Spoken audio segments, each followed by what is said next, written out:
Nossa morada está onde? Na rocha. Na rocha. Por favor, não entendam, não é menosprezando este Dia das Mães. E nós vamos falar um pouco sobre isso. Mas a morada não está firmada na mãe, nem no pai, nem no pastor. É na rocha, é em Cristo. Aí que a morada está firmada. Uma casa alicerçada no Senhor, em Cristo. Igreja, podem já abrir em Mateus 10. Mateus 10. O dia oportuno é justo, a homenagem. A Bíblia fala muito sobre família, na verdade, no Antigo e no Novo Testamento. Fala-se bastante sobre família. Aliás, o povo de Israel dava-se um valor muito grande à família. Eu não marquei essa referência, ela fica no livro de Deuteronômio, se não me falha a memória. O que havia de mais sublime para um homem, na época do povo de Israel, era ir à guerra, era a batalha, servir como um soldado. E não veio mesmo a referência à mente. Eu tenho dificuldade com referências, não tenho facilidade em decorar referências. Mas o versículo bíblico que diz o seguinte, que quando o homem se casasse com a sua mulher, ele não deveria, por um ano, nem ir à guerra, mas ficar junto com a esposa com a qual ele se casou. O que era tão importante para o homem, ainda o Senhor coloca a família como algo acima. Então, pensando em Antigo e Novo Testamento, nós vemos várias passagens, logo nós vamos à leitura, vemos várias passagens que falam sobre o amor, relacionamento, respeito, tem bastante sobre isso, em Provérbios, em outros livros. Temos histórias familiares negativas, temos sim. Temos histórias bíblicas até bem tristes, mas temos histórias bonitas também. E nelas nós nos concentramos. Nas histórias bonitas ou que trazem ensinamentos, elas merecem a nossa atenção. Igreja, desde a criação do homem e da mulher, quando Noé e sua família entram na arca, aliás, tem se falado bastante nesses dias sobre a arca, tá vindo uma réplica para cá, né? O Brasil, da Holanda, essa réplica, né? Uma réplica da arca de Noé. Uma tentativa de se chegar à proximidade do fato bíblico. Então, quando Noé e sua família entram na arca, aí fala sobre família. Quando Isaac e Rebeca estão juntos, aonde? No propósito de reconstruírem as suas vidas. Quando Davi com seus soldados, tem aquela história, lembra? Que foi dada uma cidade para Davi, aquela cidade de Ziclag. E aí a cidade é tomada e são levadas embora as mulheres e os filhos. A Bíblia diz que Davi com seus soldados foram buscar as suas famílias. Eles deixaram a cidade que foi saqueada e foram atrás de suas famílias que foram raptadas. Lembra de quando Jó ora pelos seus filhos? Que parte do dia? De madrugada. A Bíblia diz que ele levantava a voz em favor dos seus filhos. De madrugada. Porque, aliás, eram vários, né? Acho que durante o dia ele não tinha tempo para orar. Então, quando estava todo mundo dormindo, ele ia lá e orava pelos filhos.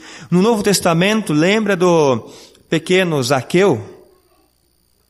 Ele leva a salvação para onde? Para a sua casa. Lembra de Áquila e Priscila? Faziam da sua casa uma extensão da igreja. E glória a Deus que tem muitos lares assim, fazem da sua casa uma extensão da igreja.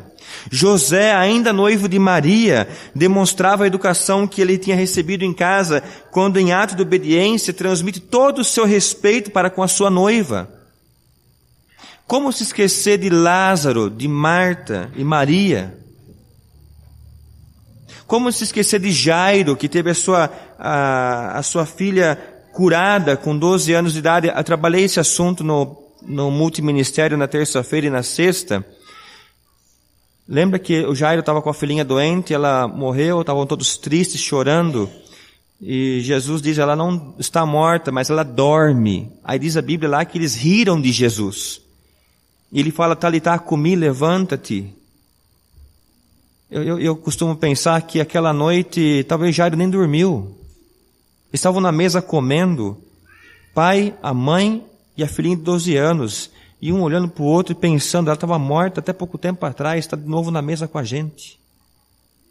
Eu acho que eles nem conseguiram comer direito. Eu fico imaginando, eu estou pressupondo, irmãos, eu creio que nós temos dentro do contexto, eu fico pensando, se é que a mãe daquela jovem dormiu aquela noite, se ela não foi na cama algumas vezes, ver se a filha estava respirando, pela experiência que tiveram há pouco. Enfim, tem tantas histórias, tantas histórias. Então, no Antigo Testamento, nós vemos laços familiares que são bem claros, debaixo do temor ao Senhor, isso é importante. Laços familiares debaixo do temor ao Senhor. No Novo Testamento, nós também vemos laços familiares debaixo da obediência a Cristo. Então, igreja, toda a ênfase nesses dias é até bonita, saudável.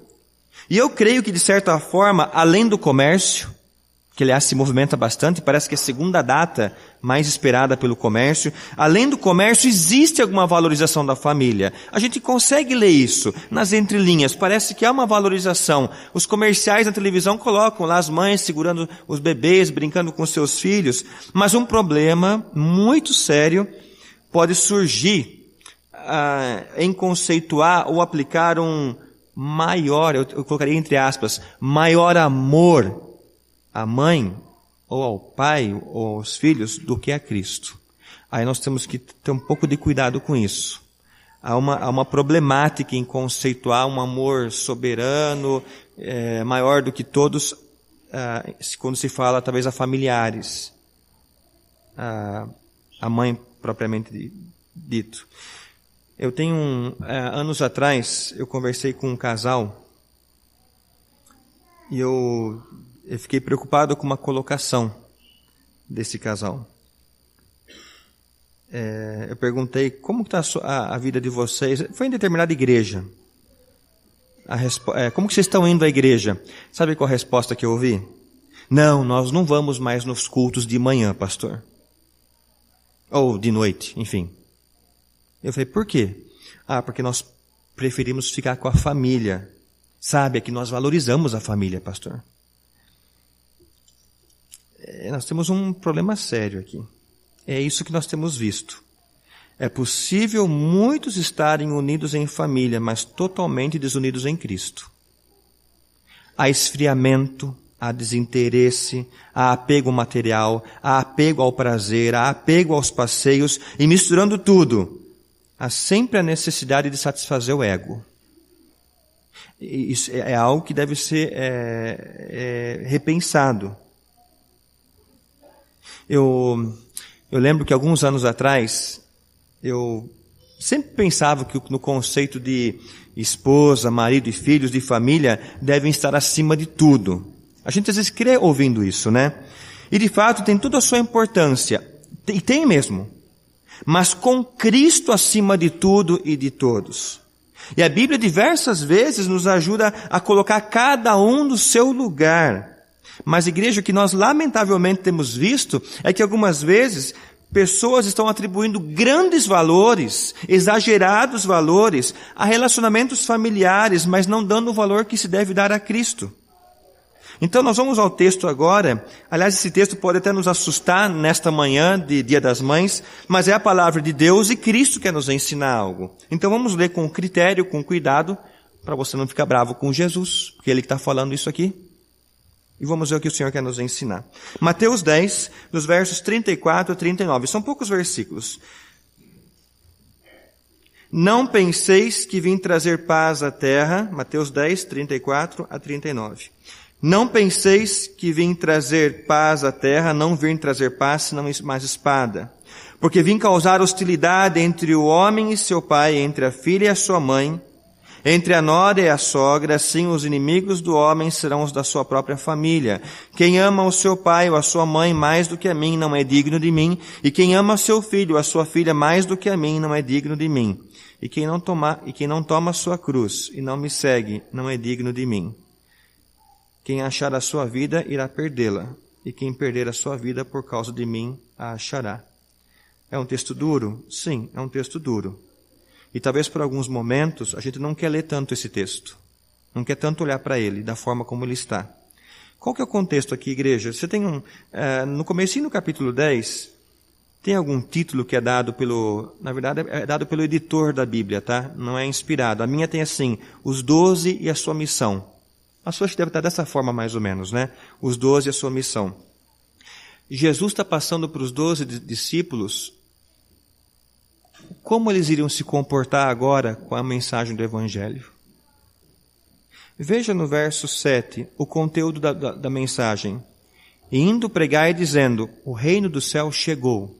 Há um conteúdo, é o reino de Deus, o reino do céu, o Evangelho. Veja, eu vou dar uma pincelada só, tá, irmãos? No verso 9, não levareis no cinto ouro, nem prata, nem cobre. Coisas materiais ficam em segundo plano. Há um desprendimento. A mensagem principal é o Evangelho. Coisas ficam em segundo plano. Veja no verso 16, eu vos envio como ovelhas no meio de lobos, portanto serem astutos como as serpentes e sem malícia para com as pombas. Segurança fica em segundo plano. Fiquem atentos, mas vocês estão indo como lobos, como ovelhas no meio de lobos. Outra recomendação. Veja o verso 22. E sereis odiados por todos por causa do meu nome, mas aquele que perseverar até o fim será salvo. Aceitação ficará em segundo plano, por amor a Cristo. Não vão gostar de vocês. Aliás, temos visto isso tão claramente em nossos dias, né? Outro dia, lá no Pequenos Grupos, lá em casa, essa semana fomos na casa da Dona Arta e nós conversamos sobre isso. Que mal que o cristianismo faz. Será que somos tão violentos assim para odiarem tanto? Então aqui está dizendo que ser apreciado, ser aprovado, fica em segundo plano. Vocês serão odiados.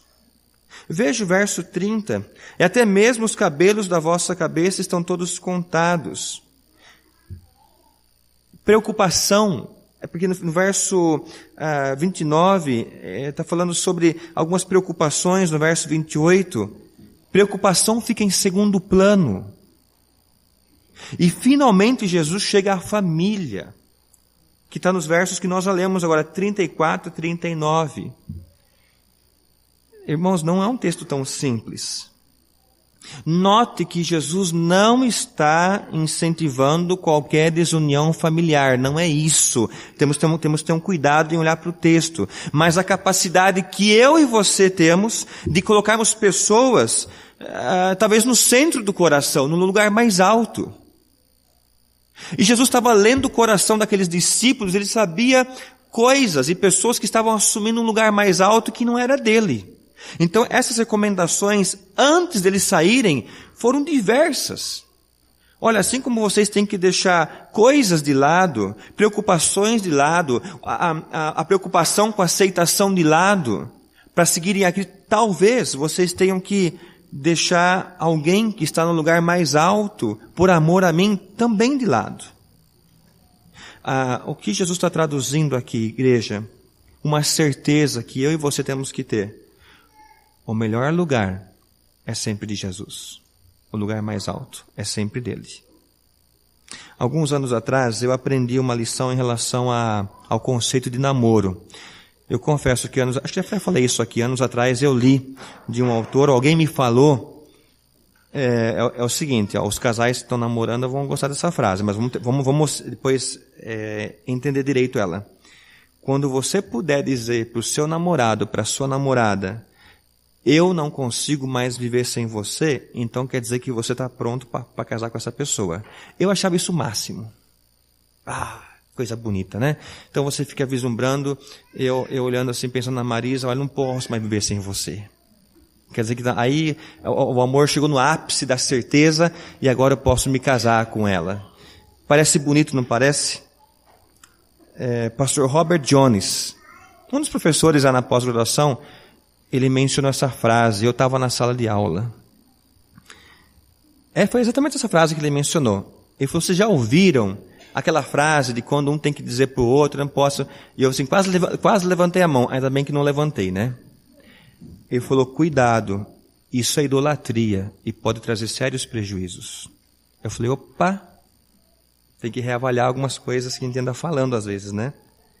Sabe por que ele falou isso? Porque se amanhã o seu filho, a sua filha, o seu marido ou a sua esposa vier a faltar, Cristo ainda deve ser a razão do seu viver. A tristeza, a saudade, mas Jesus é o meu rei. É por Ele e com Ele que eu me mantenho de pé. Então, igreja, alguns valores da nossa mente têm que ser realinhados. A gente tem que fazer de vez em quando um balanceamento na nossa vida. Tem que ser realinhado. Eu já falei isso aqui, eu digo, já repito, eu já abri meu coração com os irmãos. Eu amo a minha esposa, os meus filhos. Mas eu oro ao Senhor para que eu não idolatre. Não nutra um coração idólatra. O professor Sam Williams nos fez essa pergunta aquela vez em sala de aula. E quase todos, e eu creio que estávamos envolvidos pelo Espírito Santo, começaram a derramar lágrimas. A pergunta dele foi: se alguém que você ama não estiver ao seu lado, como que você se comportaria? Você perdeu tudo? Jesus é o tudo para você? E a graça de Cristo, igreja, ainda traz uma bênção mais especial. Quanto mais eu amo a Cristo, quanto mais eu temo ao Senhor, mais respeito e amor é plantado dentro do lar. Quanto mais eu deixo para Jesus, para Cristo, o lugar que é dele, mais forte a família fica. E é isso que Jesus está querendo ensinar aqui para os discípulos, aqui no Evangelho segundo Mateus. Há uma necessidade do lugar principal ser dele. Nós não vamos abrir, mas lembra da história lá em Gênesis 22? Deus põe Abrão à prova. A história é muito conhecida, não é verdade? E ele pede o quê? Ele pede que Abrão pegue o seu filho, o seu único filho, ali a ênfase é interessante, e ofereça-lhe o quê? Em holocausto, em sacrifício. A Bíblia diz que eles chegaram ao lugar próprio. Abraão coloca o seu filho sobre o altar com a lenha à volta, está pronto para acender a lenha para imolar o seu filho. Abraão é interrompido pela voz do anjo, lá no verso 12, que diz o seguinte: não estendas a mão contra o moço, nada lhe faça, pois agora sei que temes a Deus, visto que não me negaste o teu filho, o teu único filho. E a história tem um final feliz. E Deus promete bênçãos para essa fidelidade de Abraão. Agora, igreja, vamos permitir algo para nossa mente? Vamos trabalhar com uma hipótese. Apenas nesse conceito. E se Abraão tivesse imolado o filho dele?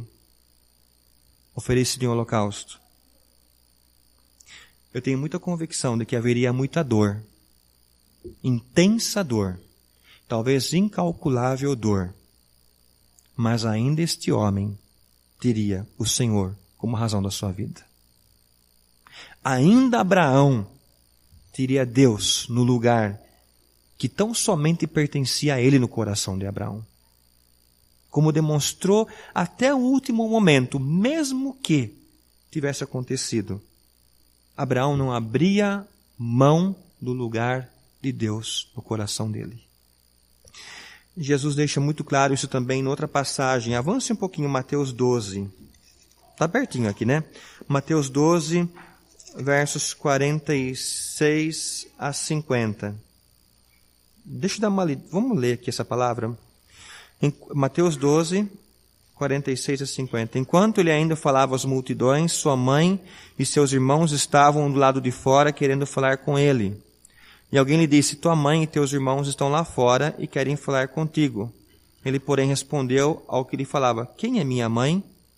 E quem são meus irmãos? E apontando com a mão para os discípulos, disse: aqui estão minha mãe e meus irmãos. Pois quem quiser fazer a vontade de meu Pai que está no céu, este é meu irmão, irmã e mãe. Alguns podem pensar: nossa, Jesus foi grosso aí, né? Não foi. Igreja, não há qualquer desrespeito. Não há qualquer sentimento de grosseria da parte de Jesus. Novamente, o que ele quer ensinar aqui? Conceito de afinidade e da importância do reino em relação à família.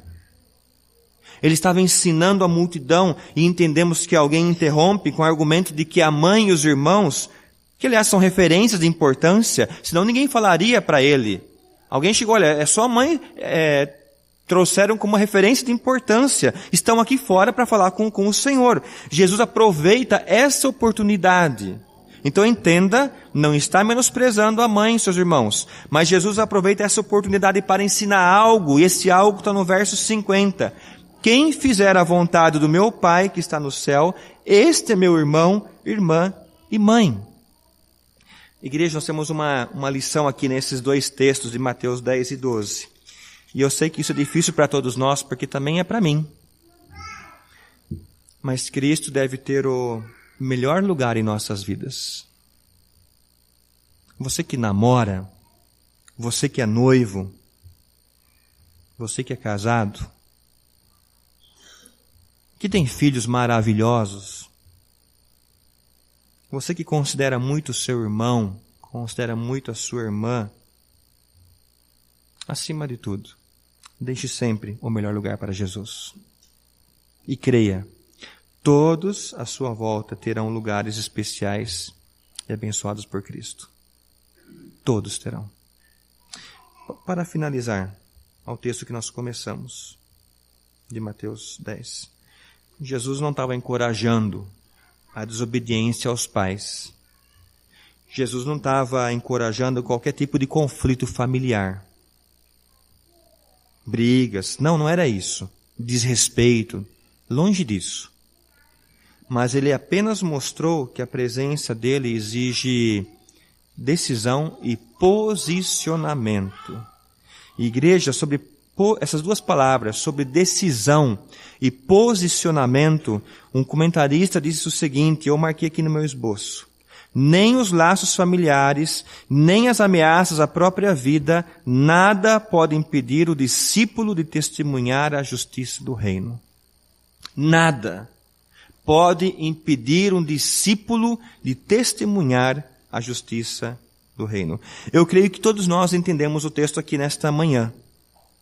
Nós não devemos negligenciar a nossa família, menosprezar, mas devemos lembrar de que o nosso compromisso com Deus ainda é maior e mais importante do que outros compromissos que podemos julgar muito importantes.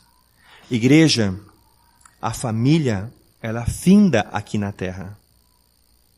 A minha vida eterna é com Cristo. Deus sempre pode ser honrado se a cada dia eu me disponho em seguir ao Senhor. Mas se eu escolho honrar acima de tudo o meu namorado, o meu noivo, o meu cônjuge, meus negócios, meus bens, mais do que o Senhor, eu preciso reavaliar que lugar o Senhor está ocupando em minha vida. Eu acredito que essa é uma luta minha e sua tantas vezes. Um desafio que nós temos nesta manhã. Cristo nos chama para uma missão maior do que simplesmente desfrutar do conforto. Cristo nos chama para uma missão maior do que simplesmente desfrutar da família. O amor à família é um mandamento divino, sim, há orientações sobre isso. Mas até esse amor pode ser usado como desculpa para não servir a Deus ou fazer a sua obra. Lembra daquele casal que eu falei? Vocês, como está a vida na igreja? Não, nós prezamos pela família. Até o amor à família pode ser usado como desculpa para não servir a Deus. E para alimentar o ego. A lição principal de Jesus, quanto mais eu amo a Cristo, mais forte fica a minha vida e mais forte fica a minha casa. Eu tenho uma frase que eu pedi para o Richard digitar. Pode colocar aí, por favor, Richard. Não é minha. E eu me perdoem, eu não coloquei o autor e eu não me lembro agora de memória. Eu copiei de algum lugar essa frase, eu achei fantástica. A melhor maneira de desfrutar ou aproveitar a vida é afrouxar os laços gananciosos que nos unem às recompensas terrenas, para que possamos ser livres para seguir a Cristo. Lindo, não? Forte essa frase. A gente consegue ler isso pensando na esposa, no marido, nos filhos? No namorado, na namorada, no noivo? A melhor maneira de desfrutar ou aproveitar a vida é afrouxar os laços gananciosos que nos unem às recompensas terrenas para que possamos ser livres para seguir a Cristo. Talvez a nossa oração nessa manhã tenha que ser olhando para essa frase. O que me prende a ponto de eu não poder seguir a Cristo como eu deveria seguir. E a oração pode ser: Senhor, eu quero afrouxar os meus laços cheios de ego. Eu quero afrouxar os meus laços gananciosos, apegado a coisas ou pessoas, para que eu possa ser livre para seguir ao Senhor. Amando o marido, amando a esposa, amando os filhos, o namorado, o noivo, mas entregando a supremacia do amor a Cristo Jesus. No Dia das Mães, você pode dizer que ama, e sem problema algum, mas porque Cristo amou primeiro. Você pode dizer ao seu namorado, ao seu noivo, noiva, pai, irmão, que os ama, mas sempre porque Cristo me amou primeiro. Igreja, que o Senhor abençoe nossas famílias com Cristo no centro. Amém? Que o Senhor abençoe a minha casa, a sua casa, onde nós estamos, que sejam lares que honrem ao Senhor. Que honrem ao Senhor. Vamos orar? Feche os seus olhos. Senhor Deus, a Tua palavra, ela mexe com o nosso coração. Porque tantas vezes nos apegamos ao que tanto gostamos. Não que isso seja errado, mas exageramos. Clamamos ao Senhor para que os nossos exageros sejam colocados aos pés da cruz. Que as nossas ansiedades, aquilo que fazemos de uma forma demasiada, exagerada, seja controlado pelo Espírito do Senhor. Que o Senhor sonde nosso coração nessa manhã e veja uma entrega total, submissa tão somente a Ti. Amando ao Senhor acima de todas as coisas, buscando em primeiro o reino. E nós cremos que se assim for, todas as outras coisas serão acrescentadas. E perdoa-nos, ó Deus, porque tantas vezes não fazemos isso. Não fazemos. E erramos. E sofremos as consequências por conta de escolhas. Escolhas onde o Senhor tem ficado de lado. Perdoa-nos, ó Deus. Precisamos do Senhor. Restaura-nos através da Tua palavra, entendendo que o nosso amor, a nossa devoção é tão somente ao Senhor, para que lares se fortifiquem na Tua graça e no Teu poder. Sensibiliza a Tua igreja, cada um honrando cada vez mais ao Senhor em uma vida de testemunho. Guarda-nos, ó Deus, Te louvamos, agradecemos pelo amor que o Senhor mesmo tem plantado em nosso coração e que espalha para os que estão à nossa volta, mas que vem da cruz, que vem do Senhor. Assim nós oramos, pedindo, agradecidos, em nome de Cristo Jesus. Amém.